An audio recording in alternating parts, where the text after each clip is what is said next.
திரைப்படைப்பாளர்கள், கலைஞர்கள், தயாரிப்பாளர்கள் அனைவருக்கும் என்னுடைய அன்பும் வணக்கம்.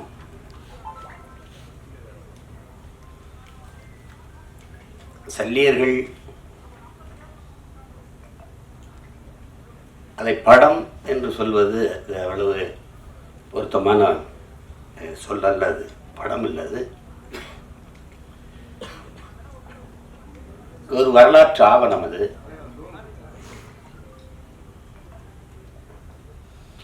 இங்கே பேசிய தம்பி கௌதமன் உட்பட எல்லாருமே குறிப்பிட்டார்கள்.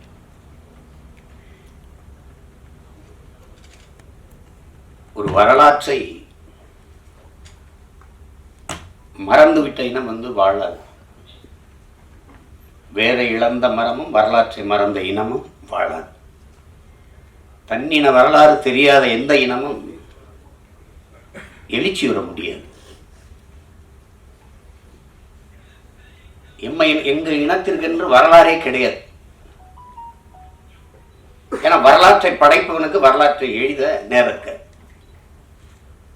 இங்க பிரச்சனையே கல்லணை பார்த்ததுன்னா எங்க பாட்டை ஒருத்தன் கல்லணை கட்டி வச்சிருக்கா, சோழன் ஆண்டு இருக்காங்க கரிகாலன்னு தெரியுது. பெருவுடையார் கோயில் இல்லைன்னா அதுவும் இல்லை. அருண்மொழி சோழன்னு ஒருத்தன் ஆண்டா, அவனுக்கு ஒரு மகன் இருந்தான் அரசேந்திர சோழன். உலகம் பூரா படையெடுத்து போய் வென்றாங்க. அப்படிலாம் வரலாற்று பதிவு எங்களுக்கு இல்லை.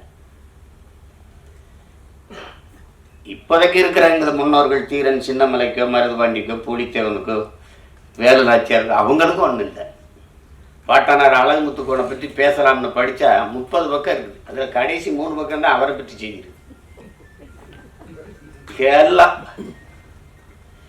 தமிழரின வரலாறு நீங்கள் இப்படி பார்த்தீங்கன்னா, முன்னோர்களுடைய இதை பார்த்துட்டே வரும்போது எதிரிகளால் வீழ்த்தப்பட்டதே கிடையாது.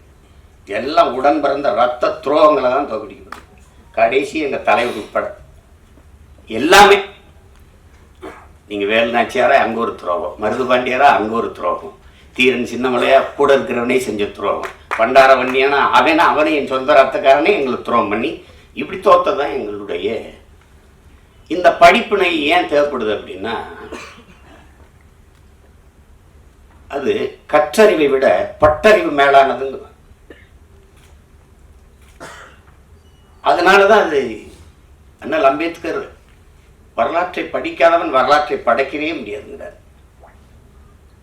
அது ஹோசிமின் வரலாற்றை மறந்து விட்ட இனம் சுடுகாட்டில் இறந்து கிடக்கிற பிணம்டாங்கிறார். அது ஒன்றுக்கும் பயன்படாகிறார். நமக்கு இலக்கிய சான்று தான் இருக்குது. பாண்டிய நெடுஞ்செழிய மதுரை ஆண்டா அப்படின்னா அங்கே ஒரு பெருமாட்டி கண்ணகி போய் கால் சிலம்பை உடைச்சு நீதியை நிலைநாட்டினான்னு இலக்கிய சான்று தான். வரலாற்று சான்று எங்க இருக்கு? இல்லை. ஆனால் இதை தெளிந்து உணர்ந்த ஒரு ஒரு மகன் இந்த இனத்தில் இருக்கிறாருன்னா அது என் உயிர் தலைவன் எங்கள் அண்ணன் மேதகு பிரபாகரன் அவர்கள். எல்லாவற்றையும் ஆவணப்படுத்தினார். அந்த ஆவணங்கள் பாதுகாப்பாக இல்லைங்கிறது வேற. அது இறுதி போரில் பாதிக்கு மேலே சிதைஞ்சு அழிஞ்சு போச்சு. சில இது பாதுகாக்கப்பட்டிருக்கலாம். இப்போ நீங்கள் உங்களுக்கு ஒரு உதாரணம் சொல்ல பாருங்க. அனுராதபுரத்தை அடிக்கிறார், முடிவு பண்ணிட்டார்.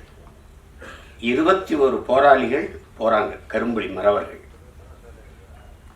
இதுல 3 பேர் படப்பதிவு, இது இந்த போரை பதிவு செய்யறதுக்கு மட்டுமே 3 பேர் அனுப்புறாரு.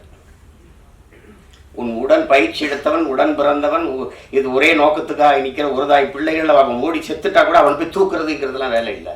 அவன் சண்டை போடுறது நீ ஆவணப்படுத்தணும். அதுதான் அது. ஏன்னா கடந்த கால வரலாறு நமக்கு இல்லாதனால நிகழ்காலம் தெரியல. நிகழ்காலம் இல்லாதவனுக்கு எதிர்காலமே. கவிப்பேரரசு வைரமுத்து கூட சொல்றாரு, ஒருத்தன் நிகழ்காலத்தை குனிந்து பார்ப்பது எதிர்காலத்தில் நிமிர்ந்து நிற்கத்தான். அப்ப அந்த பதிவு இருக்கணும்னு அவர் நினைச்சாரு. அது ஒவ்வொன்றையும் ஆவணப்படுத்தினார். அவருக்கு ஒரு பேராவல் இருக்குது. பேராவல் பெரும் விருப்பம் தான் சொல்லுவோம். அது என்னன்னா, சின்லஸ் லிஸ்ட் போல, ஒரு பிரேவ் ஹார்ட் போல, ஒரு 10 கமாண்ட்மெண்ட்ஸ் போல நம்முடைய விடுதலை போராட்ட வரலாறும் ஆவணப்படுத்த படமாக வரணும், திரையில் ஒரு வந்துடணும்னு பெரிய ஆர்வப்பட்டார். அதுக்காக தான் அவர் ஆணிவேர் எடுத்தார், தயாரித்தாங்க. அதுக்கு பயிற்சி கொடுக்கறதுக்கு எங்கள் அப்பா பாரதி ராஜா, ஐயா மகேந்திரன் போன்றவர்களை அழைச்சிட்டு போனாங்க. எங்கள் பிள்ளைகளுக்கே நீங்கள் பயிற்சி கொடுங்க, அவங்களே எடுத்துக்கிடுவாங்க. அப்படி தான் அந்த மாதிரி செஞ்சார். அதில் தான் எல்லாளன் படமும் எடுக்கப்பட்டது. ஆனால் அவருக்கு ஒரு பெருங்கனவு இருந்தது, அது கெடுவாய்ப்பாக நிறைவேறலை. அதை எடுத்து ஆவணப்படுத்தணும்ட்டு. இப்போ தம்பி கூட சொன்னார், தலைவருடைய வரலாற்றை எடுக்கணும், பதிவு பண்ணணும், எடுக்கணும், உறுதியாக எடுக்கணும். அதில் இருக்கிற பிரச்சனை என்னென்னா, நான் மேடையில் இப்படி பதாக வச்சுன்னு வச்சுருக்கல, எங்கள் அண்ணன் பதாகைய அது நேரலையில் போட மாட்டாங்க. அதுக்காக இந்த ஓரத்தில் கொஞ்சம் வைங்க, அந்த ஓரத்தில் வைங்க, பதிவு பண்ணுறவங்களுக்கு எந்த தொந்தரவும் இல்லாமல் இருக்கட்டும்னு தள்ளி வைப்போம். வலையொலியில் எங்கள் தலைவருக்கு வாழ்த்து அந்த பிறந்த நாளில் வர்றதை அப்படியே அது புகார் அளித்து நீக்கிடுவாங்க, அப்படி தடை பண்ணிட்டுருவாங்க. சுவரட்டி ஒட்டினீங்கன்னா காவல்துறைக்கு வேலையே அதை கிழிக்கிறது தான். நான் கூட சொன்னேன், போலீஸ்லாம் என்ன பண்ணி கிழிச்சிங்கன்னா அந்த உங்கள் போஸ்டர் கிழிச்சோம்னு சொல்லணும்ல எதிர்காலத்தில், அதுக்கு தான் இந்த வேலையை செய்யும். நாங்களே குறி சேர்த்த மாதிரி அங்கேயே காசு சேர்த்து ஒட்டுவோம், கிழிச்சு விட்ருவோம். ஏன்னா அதுக்கான அரசியல் சூழல் இல்லை. அதை முதல்ல உருவாக்கணும், அதுக்கப்புறம் இதை எடுக்கணும். அதுதான் நம்ம செய்ய வேண்டியது. அது செய்ய வேண்டியது. இங்கே எப்படி இருக்குன்னா, இந்த ஆவணப்படுத்துதல் இப்போ அந்த வேலையை தான் இந்த படம் செய்யுது. இந்த சல்லியர்கள் படம் அது செய்யுது. நம்ம நபிகள் நாயகம் சொல்றாங்க பாருங்க, அநீதியை கண்டு அச்சம் கொள்ளாமல் துணிஞ்சு நிற்பவன் எவனோ அவனே உண்மையான ஜிகாத்துங்கிறாங்க. அந்த மொழியில, நபிகளின் மொழியில சேவரசரர் உலகத்துல எங்கெங்க அநியாயம் நடக்குதோ, அக்கிரமம் நடக்குதோ, அதை கண்டு உன்னால பொறுத்து கொள்ள முடியாம நீ கோவப்படுவாயானால் நீனும் என் தோழனேங்கிறார். அவர் வழியில எங்கால என்ன சொல்ற, பண்ண பழகடா பச்சை படுகொலை பைந்தமிழினத்திற்கு உயிரடா விடுதலைங்கிறார். வலியோர் சிலர் எளியோர் தம்மை வதையை புரிகுவதா மகராசர்கள் உலகாளது நிலையாம் எனும் நினைவார். உலகால உனது தாய்மிகு உயிர்வாதை அடைகிறாள் உழவாது உதவாதினி ஒரு தாமதம் உடனே விழித்தமிழாங்கிறார். அப்படி விழித்து கொண்ட வீர மறவர்களின் வரலாறு தான் தமிழர்களுடைய வீர காவிய வரலாறு. அதுல ஒரு துளி அந்த போராட்டத்தில் ஒரு துளி, ஒரு சின்ன பகுதி, அதுதான் இந்த சல்லியர்கள். மருத்துவங்கிறது மனிதத்தினுடைய மகத்துவம். தன் உயிரை எடுக்க வந்தவனுக்கும் உயிரை கொடுக்கிற ஒரு அறம் சார்ந்த மறவர்கள் தமிழர்கள் என்பதை இந்த படம் உணர்த்துது. ஏன்னா அறம் செய்ய விரும்பு, இது அறிவு மூதாட்டி அவ்வை நமக்கு தந்த தமிழ். அரசியல் பிழைத்தோருக்கு அறம் கூற்றாகுங்கிறது அது இளங்கோவடியில் தந்த இனிய தமிழ் எல்லாம் நமக்கு கற்பிக்குது. அப்படி அறம் சார்ந்து நின்ற மறவர்கள் தமிழர்கள் மனிதநேயவாதிகள் அல்ல என் உடன் பிறந்தார்களே, தமிழர்கள் உயிர்மை நேயர்கள். உலகத்தில் எல்லாரும் கல்லு மாவில் கோலம் போட்ட போது என் இன சொந்தங்கள் மட்டும்தான் அரிசி மாவில் கோலம் போட்டான். ஈக்கும் எறும்புக்கும் அது இரையாக இருக்கட்டும். அவ்வளவு பெரிய ஒரு இனம். புறப்பொருள் வெண்பாமாலை பாடுது, கொடையில எல்லாம் இருக்குது. கொடை வள்ளல்கள் இருக்கா. உலகத்தில் நாடை ஆண்டவனே வள்ளல்களாக இருந்தது, நாட்டை ஆண்ட மன்னர்களே வள்ளல்களாக இருந்தது தமிழர் இனத்தில் தான். அந்த இனத்தில் இந்த பாரியின் பேகனும் தான் ஆகச்சிறந்த கொடையாளிகள்னு புறப்பொருள் வெண்பாமலைப்படுது. அப்போ ஏன் அவன்லாம் ஆய் நல்லி அதிகமானலாம் காரி ஓரியில் அவங்களாம் இல்லையா அப்படின்னா இல்லை, பாரியும் பேகனும் தான் ஆகச்சிறந்த கொடையாளர்கள். ஏன் அப்படின்னா இந்த கேட்டு கொடுக்கறது கொடை தாங்க, ஆனால் கேட்கும்போது அவன் தன்மானத்தை இழந்துடுறாங்க, அதனால சிறந்த கொடை இல்லை. கேட்காம கொடுக்கறதும் கொடை தான், ஆனால் அதையும் விட ஆகச்சிறந்த கொடை இருக்குது. அது என்னன்னா கேட்கும் திறனற்ற உயிர்களுக்கு கொடுக்கறதுங்கிறான். முல்லைக்கொடி தேர விட்டுட்டு இப்போ பாரு இல்லை சொல்லாது, அது குச்சியை வண்டி விட்டாலே போதும். இல்லை அரண்மனையில் போய் ஒரு சேவகன் அனுப்பி விட்டா போதும், அங்கே ஒரு கொடி தள்ளாடிக்கிட்டு ஒரு குச்சி வண்டி வச்சுட்டு வாடான்னு. நம்ம அரண்மனைக்கு போய் வர்றதுக்குள்ள அந்த செடிக்கு ஏதாவது ஆபத்து வந்துருச்சு, 2 தேர விட்டுட்டு நடந்து போயிட்டேன். அதனாலதான் அவன் சிறந்தான். பார்த்தா பைத்தியக்காரத்தனமா இருக்கும், ஆனா மேலோங்கி நிற்பது தமிழில முன்னோர்களின் உயிர்மை நேயம் என்பதை நாம் உணர்ந்து கொள்ள முடியும். அதை தான் பேகன் பண்ணது. மயிலின போர்வை கேட்டு அடிச்சு கடிச்சான்ட்ட, அது இளங்காத்துல குளிர்காத்துல தான் தோகை விரிச்சு நல்லா ஆடும். அவர் போர்வை கொடுத்தாரு, அந்த குளிர நடுங்குன்னு சொல்லிட்டு அது கதையா கூட இருக்கலாம், கற்பனையா கூட இருக்கலாம்.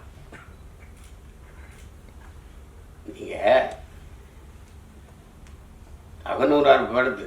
தாதுன் பறவை பேதூரல் அஞ்சி மணி நான் ஆர்த்த மாணவனை தேரன்னு பாடுது. தலைவன் அரசன் போய்கிட்டு இருக்கான் காட்டுக்குள்ள, தேரோட்டி ஓட்டி போயிட்டு இருக்கான். காட்டுக்குள்ள போகும்போது இந்த தேரை நிறுத்துப்பா, இந்த தேரில் அலங்காரத்துக்காக அழகுக்காக தொங்க விட்டுருக்கல மணி, அந்த மணி நான் அப்புறம் அடக்குப்பா அப்படின்னு. அவன் அப்படி மண்ணை உருட்டி உருட்டி மணிக்குள்ள தள்ளி தள்ளி சத்தம் கேட்காம நிறுத்துறேன். ஏன் இந்த வேலையை செய்கிறீங்க அப்படின்னு கேட்குறான். அந்த தேரோட்டி சொல்கிறான், காட்டுக்குள்ளே போகிறோம், தேர் சல் சல்னு சத்தம் எழுப்பிட்டு வருது இந்த சலங்க, அந்த மலர்களில் தேன் சிட்டு வண்டுகள் இந்த வண்ணத்து பூச்சி எல்லாம் தேன் ஒன்று இருக்கும், இந்த சத்தத்தில் பயந்து ஓடிடும்டா, அதனால நிறுத்துறான். அப்போ இதுலேருந்து என்னென்ன தமிழர்கள் உயிர்மை நேயர்கள். ஏன்னா பகுத்துண்டு பல் உறவுகள் ஓம்புகன்னு பாட வேண்டியதானே, ஏன் பகுத்துண்டு பல் உயிர்கள் ஓம்புகன்னு வள்ளுவம் பாடுது திருக்குறளில், மறைமொழியில் பாடி வைக்கிறாரு. பிறப்பு ஒக்கும் எல்லா மனிதருக்கும் எழுத வேண்டியதானே, பிறப்பு ஒக்கும் எல்லா உயிருக்கும் எழுதுறேன். அந்த அறம் சார்ந்து வாழ்ந்த இனத்தின் மக்கள் அது ரொம்ப அண்டை அயலானுக்கும் அன்பு காட்டுங்கிறார் நபிகள். தன்னை போல் பிறரையும் நேசிங்கிறார் இயேசுபிரான். இன்னார் செய்தார் ஒருத்தர் அவர் நன்னையும் செய்து விடுங்கிறாரு நம்ம பாட்டினார் வள்ளுவ பெருமான். அந்த அறம் சார்ந்த கூட்டம் தம்பி சொன்னதெல்லாம் அது ஒரு துளி கதை. கௌதம் நீங்க குறிப்பிட்டது ஒரு கதை. அது மாதிரி பல நிகழ்வுகள் நான் உங்களுக்கு சொல்ல முடியும். எங்களில் பல்லாயிரக்கணக்கான பெண்களை வன்புணர்வு செய்து கொலை செய்தார்கள் சிங்களர்கள். ஏதாவது ஒரு செய்தி நீங்க கேள்விப்பட்டது உண்டா? ஒரு சிங்கள பெண்ணின் தாவணி தொட்டான், நிழலை தொட்டான் விடுதலை புரியும் மரபன் என்று நீங்க ஏதாவது செய்தி படிச்சதுண்டா? இருக்காது, இருக்கவே இருக்கு. செஞ்சோலையில அவ விண்ணூர்தியிலிருந்து குண்டை வீசி 61 குழந்தைகளை கொண்டு விட்டான்.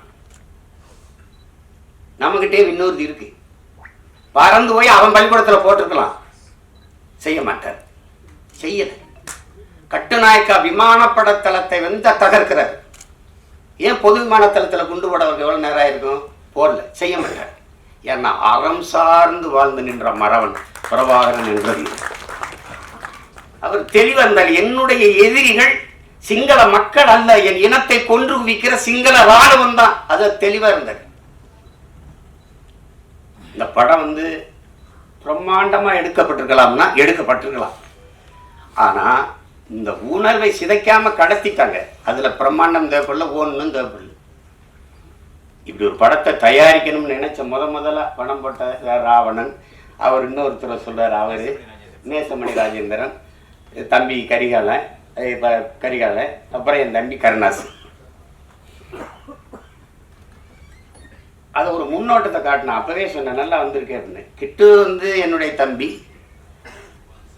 எங்களோட எங்க இயக்கத்தில் இருக்கிறவன் நல்ல பிள்ளை, படைப்பாளி. அவனுக்கு ஒரு ஆற்றல் இருக்கு, அது எழுத்தாற்றல், படைப்பாற்றல் எல்லாம் இருக்கு. படத்துல உரையாடல்கள் அவ்வளவு நேர்த்தியா இருக்கும். காட்சி அமைப்புகள் எதுவும் பொய் சொல்லிட முடியாது. ஏன்னா வரலாற்று இலக்கியம் பொய் பேசும், புராணங்கள் பொய் பேசும். உருகி சுகம்பரா மாறி திரி எரிந்தால் தீ இட்டால்னு சிலப்பதிகாரம் பாடுது. நான் போய் எங்க வாக்கியத்தை கேட்டேன், வேற மதுரையா? அப்ப மதுரை எரிஞ்சு போய் புதுசாகிற மதுரை வந்துச்சா அப்படின்னு கேட்டேன். அவர் அப்படி இல்லடா இருக்கா, அப்படி இல்லடா, அவளுடைய இதை அந்த துன்பத்தை நினைச்சு மதுரை அந்த மண்ணில் வாழ்ந்த மக்கள் வயிறு எரிந்தார்கள், நெஞ்சு எரிந்தார்கள், அதுதானே அது பச்சை எரிந்தது மதுரைன்னு வருது. அப்படிதான் எழுதுனது, தீ பிடிச்சி எரிஞ்சிடலடா அப்படின்றது. அது சொல்லும், சுவைபட சொல்வதற்கு சொல்லும். ஆனா வரலாறு எப்பவும் போய் பேசாது, பேசக்கூடாது. அது மாதிரி இது காட்சி கற்பனையில செஞ்சது இல்லை. போர்க்களத்துல உங்களுக்கு தெரியாத இறுதி பொருள்கள்லாம் எங்களுக்கு மருத்துவமனையில் தான் முதல்ல கொண்டு போட்டாங்க. பள்ளிக்கூடங்களில் தகர்த்தான், ஊடகங்கள் எல்லாம் உடைச்சு ஊடகங்கள் எல்லாம் தகர்த்தான். கர்ப்பிணி பெண்கள், வயது முதிர்ந்தவர்கள், பச்சிலம் குழந்தைகள் மீது குண்டு வீசக்கூடாது, அவன் அதையே குறி வச்சு செஞ்சான். ஆனால் அதில் எந்த இடத்துலையும் எங்கள் தலைவர் தடம் பிறண்டு உணர்ச்சி வயப்பட்டோ கோவப்பட்டோ செஞ்சில்ல. அவன் செஞ்சான். கடைசியாக மரத்து நிழலில் ஒரு வேட்டியை கட்டிக்கிட்டு அதில் நீங்கள் நம்ம அனஸ்தீசியா மயக்க மருந்து கொடுத்து இந்த கால் காயம் பட்டுச்சுன்னா நீக்குவோம், கட்டுப்பு கைப்பட்டுச்சு, ஒன்றுமே இருக்காது. அந்த சிதைந்த காலை அது சரி பண்ணா அப்படி அந்த காயத்தோட அந்த வலியோடு தான். அவ்வளவு ஈகம் செஞ்சு போராடிய மக்கள் நாம். அதை மறைக்கப்படுதுன்னா எவ்வளவு கஷ்டமா இருக்குன்னு பாருங்க. நீங்க ஒரே வார்த்தையில எங்களை பிரிவினைவாதிகள், தீவிரவாதிகள், செப்பரேட்டிஸ்ட், டெரரிஸ்ட்னு கட்டும் கோபம். அங்கேதான் நமக்கு இப்போ வெறுப்பும் கோபமா வருவது காரணம் அர்த்தம். உனக்கு என்ன தெரியும், வரலாறு தெரியாம பொழைக்க போன இடத்துல பிரபார நாடு கேட்டுக்கிட்டு இருக்காங்க. டேய், ஏன் பூமி தாக்குது, பொழைக்க வந்தவன்ட்ட நாங்க பறி கொடுத்துட்டோங்கிறதா வரலாறு. அதுதான் இங்க பிரச்சனையே. அதுதான். அதனால இந்த ஒரு வரலாற்று ஆவணமா நான் இதை பார்க்குறேன். அந்த போர்க்களத்திலையும் அந்த சூழல்லையும் காயம்பட்ட போராளிகளுக்கு மருத்துவம் கொடுக்கறதுக்கு பதுங்கு குழியிலேயே மருத்துவமனையை வச்சு எப்படி அதை கட்டமைச்சிருக்காருங்கிறது நீங்கள் பார்க்கும்போது தெரியும், படம் பார்க்கும்போது. அது மாதிரி தம்பி திருமுருகன் அவர்கள் சொன்னது மாதிரி ஒரு பகைவனாக இருந்தாலும் அவனுக்கு அன்பு காட்டுங்கிறத அதெல்லாம் இந்த படம் உணர்த்துது. முழு கதையும் சொல்லிட்டு இருக்க வேண்டியதில்லை, நான் நீங்கள் பார்க்கணும், அவசியம் பார்க்கணும். அதில் அந்த நந்தினியா அந்த மருத்துவ பெண்ணாக நடிச்சிருக்கிற சத்யாதேவிக்கு எவ்வளோ பாராட்டினாலும் தரும். அது புது நடிகை, புதுசாக பங்கேற்றுக்காங்கன்னு சொல்ல முடியாது. இதே மாதிரி முகம்தான் அந்த நாட்டில், அந்த காட்டில் என்ன பார்த்தனோ அதே மாதிரி ஒரு முகம். அந்த காட்டில் எப்படி எங்கள் போராளி வீரர்களை பார்த்தனோ அதே மாதிரி ஒரு முகம் மகேந்திரன். ரொம்ப நல்லா பண்ணியிருப்பாங்க ரெண்டு பேருமே. அது நீங்கள் பார்த்து அது அந்த உணர்வை நீங்கள் உள்வாங்கணுங்கிறதா என்னோட. அதுக்காக அதை திரும்ப திரும்ப பேசிட்டு இருக்க வேண்டியதில்லை, அது செய்ய வேண்டியதில்லை. உலகம் பூரா இருக்கிற என் தாய் தமிழ் உறவுகள் இந்த படத்தை ஒரு படம்னு நம்ம சொல்லிக்கிட்டு இருக்கக்கூடாது. இது ஒரு வரலாற்று, ஒரு படைப்பு, ஒரு பதிவு. அதை நம்ம வரவேற்கணும், பார்க்கணும், நம்ம அடுத்த தலைமுறைக்கு கடத்தணும். தாய்மொழியே நம்ம மறந்துட்டோம். ஒரு தலைமுறைக்கு மேலே தமிழ் எழுத படிக்க தெரியாத ஒரு இனக்கூட்டம் ஆகிட்டோம். மொழி அழிந்து சிதைந்தால் இனம் அழியுங்கிறது வரலாற்று பெரு உண்மை. இப்போ அந்த சூழல்ல வரலாறையும் விட்டுறக்கூடாது. இப்போ நீங்கள் நார்வேயில் கூட என் தம்பி வசீகரம் வந்திருக்காங்க, தமிழ் படிப்பிக்க பள்ளிக்கூடம் 17 பள்ளிக்கூடம். டென்மார்க்கில் 32 பள்ளிக்கூடம். யார் கொடுத்துருக்காங்கிறீங்க? அந்த அரசு. உங்கள் தாய்மொழியை நீங்கள் மறந்து விடக்கூடாது அப்படின்னு நம்மளே தமிழாசிரியர் போட்டு படிப்பிக்குது. ஐரோப்பிய நாடுகள் எல்லா நாட்டிலையும் இருக்கு. ஆனால் ஏன் நாடு தமிழ்நாட்டில் தமிழ் படித்தால் வேலை கிடைக்காது, சோறு கிடைக்காது, ஒன்றும் கிடைக்காது அப்படின்ட்டு இவன் முட்டிக்கால் போடணும். தமிழில் பேசிட்டான்னா அவருக்கு தண்டம் கட்டணும். இந்த தன்னை மறந்த ஒரு நோயாளி மாதிரி ஆயிடுவேன். அதுதான் நீங்க வரலாறு தான் எல்லா உலகில் எல்லா தேசியனங்களுக்கும் வழிகாட்டியிருக்கு. வரலாறு தான். அப்ப அந்த வரலாற்று பதிவு நமக்கு இருக்கணும். இதை படமாக நீங்க பார்க்காமல் நம் பிள்ளைகளுக்கு நான் 2 மணி நேரம் காட்டுற ஒரு பாடம் அப்படின்னு நீங்க கொண்டு போய் சேர்க்கணும். எல்லா தமிழர்களும் கொண்டாடுங்க. திரைப்பட ரசிகர்களாக இருக்கிறவர்கள் நீங்களும் பாருங்க, உங்களுக்கும் பிடிக்கும். தம்பி திருமுருகன் சொன்ன மாதிரி நீங்க தமிழனா இருந்தா 2000 மடங்கு 1000 மடங்கு கூட பிடிக்காது. அது உண்மைதான். அவ்வளவு சிறப்பான படைப்பு.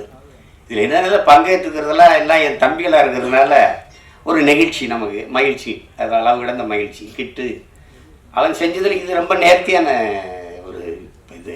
பெரிய பொருள் செலவு பண்ண முடியல, பெரிய படைப்பா எடுக்க முடியலனாலும் அந்த உணர்வை சிதையாம கடத்திட்டான். அந்த ஆற்றல் அவனுக்கு அப்போ இருக்கு. குறும்படம் எடுக்கிற காலத்திலேருந்தே செஞ்சிருவாங்க. நல்லா செஞ்சிருக்காரு. அதுக்கு அவருக்கு என்னுடைய பாராட்டு. இசை என்னுடைய மகன் கென்னு அந்த அவருடைய நண்பர் ஈஸ்வரும் போட்டுருக்காங்க. நான் எடுத்தோன்னே அதான் கேட்டேன். நான் முதல்ல அந்த இதை படிக்கல, கென்னு தானே யாரண்ணா அந்த பின்னணி இசையெல்லாம் ரொம்ப நல்லா வந்திருக்கேண்ணே, கென்னு தானே பண்ணியிருக்கான் அப்படின்னு. பாடல்கள்லாம் நல்லா இருக்கும். அதில் கவிப்பேரரசு எழுதின அந்த பாட்டு இது இது இது காதல் பாட்டாக இருக்குது. அந்த மண்ணை பற்றி வருகிற பாட்டெல்லாம் ரொம்ப சிறப்பாக இருக்கும், ரொம்ப சிறப்பாக இருக்கும். அதில் கருணாசிரியுடைய அந்த பகுதி இருக்கு, இந்த படத்தின் இதயம் போல இருக்கும். ஒரு ஒரு மனித உடலில் இதயம் எவ்வளோ முக்கியமோ அது மாதிரி அந்த பகுதி இருக்கும். அது சொல்கிறான் பாருங்க, இவங்களுக்கு முன்னாடி தலையை மட்டும் குனிஞ்சிடாதரா, செத்தாலும் பரவாயில்லடா அப்படிதான். அது எப்படிதான் சேகவராசுவராம் பாருங்க, ஒருத்தன் காடில் விழுந்துதான் வாழ வேண்டும் என்கிற நிலை இருக்குமானா நான் எழுந்து நின்று இறந்து போவேங்கிறான். எங்கால என்ன கற்பிக்கிறாருன்னா, சரணடைந்து வாழ்வதை விட சண்டைட்டு சாவது மேலானது. அவரு ரொம்ப நேரம்லாம் அவருக்கு பேச வளவளன்னா பேச மாட்டாரு, சுருக்கமா பேசுவாரு. அதுக்கப்புறம் சொல்லுங்க, ஏன்னா அவரு சொல்லுக்கு முன் செயல், அதான் அவர் கோட்பாடு. இந்த செய்யலைன்னா செத்துமடி, செய்யலைன்னா சாகடி, அவ்வளவுதான் எங்க கோட்பாடு. அதுதான் இல்லைன்னா செய்யலைன்றாலும் செத்துமடி அப்படின்னு, செத்து மடிஞ்சிட்டா. அதனால சுருக்கமா தான் சொல்லுவாரு, போராடினாலும் சாபம், போராடாவிட்டாலும் சாபம். போராடினால் ஒருவேளை வாழ்வதற்கு வாய்ப்பு இருக்கு, வாடா போராடிட்டு சாபம். அதுதான் இங்க அவருடைய கோட்பாடு, அவ்வளவுதான். அதுதான் இந்த படம் உணர்த்தும். நீங்க சுதந்திரம்ங்கிற அந்த விடுதலைங்கிற ஒற்றை வார்த்தை எப்படி இருக்கு பாருங்க. அது சொல்றாம பாருங்க, சுதந்திரம் என்ற சொல்லுக்கு அர்த்தம் தெரியாதவங்க கூட சுதந்திரம் தேவைப்படுத்துறாங்க. அது புல்லு பூண்டு பூச்சி வண்டு நாய் நரி நத்தை எல்லாத்துக்கும் சுதந்திரம் தேவைப்படுது.